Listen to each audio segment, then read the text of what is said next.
Hey everyone, welcome to my channel. For this video, I'm going to show you how to use the shape builder tool in Illustrator.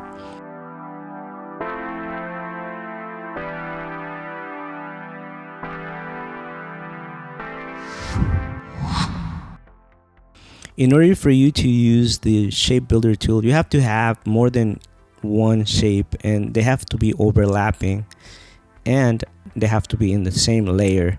So let's go right ahead and I'm going to show you how to do it. So you have to select both shapes. Once you have selected both shapes, head over to the shape builder tool. And with the shape builder tool, if you want to get rid of parts of the shape, you have to hold down the option key.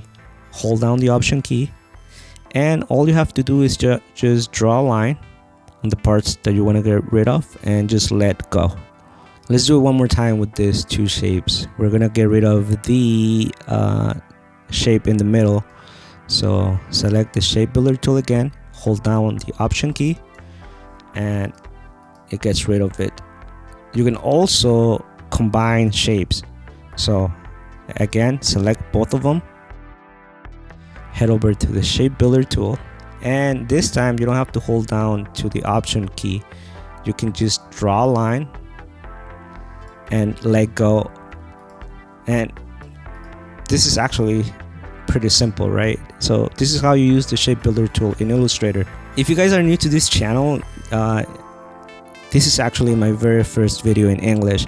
I'm transitioning. I make most of my videos in Spanish, but I'm now starting to transition into English.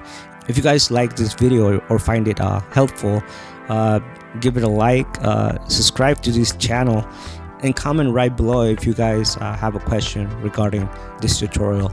I'll see you guys next time with a brand new video in Illustrator.